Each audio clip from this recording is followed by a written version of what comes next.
34 বছর ধরে একটা বদমাশ অচল পাথর বাংলায় বসেছিল, কিচ্ছু করেনি, কারোর জন্য কিচ্ছু করেনি। আর বিজেপি আজ পর্যন্ত কারোর জন্য কিছু করেনি। ইলেকশন আসলে মিথ্যে ভাওতা দেয়। মনে আছে আপনাদের? 15 লাখ টাকা দেবো সবার অ্যাকাউন্টে, বিজেপিকে ভোট দাও। কেউ পেয়েছিলেন একটাও টাকা? নোটবন্দির সময় মানুষের কত ক্ষতি হয়েছিল।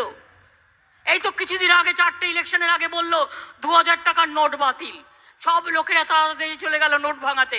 তারপরে বলছে না না বাতিল হবে না। তার কারণ বাতিল হবে কি করে? সব নোট তো বিজেপির ঘরে, সব নোট তো বিজেপির ঘরে। যত ইডি আর সিবিআই ঢোকাচ্ছে তত টাকা লুট করছে, আর এই টাকাগুলো বিজেপির পকেটে যাচ্ছে।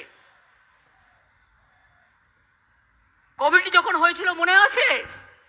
পিএম কেয়ার ফান্ড কত টাকা তুলেছে আজ পর্যন্ত কেউ জানে? কেউ জানে না। প্রত্যেকটা প্রজেক্টে ওরা কত কমিশন খায় জেনে নিন।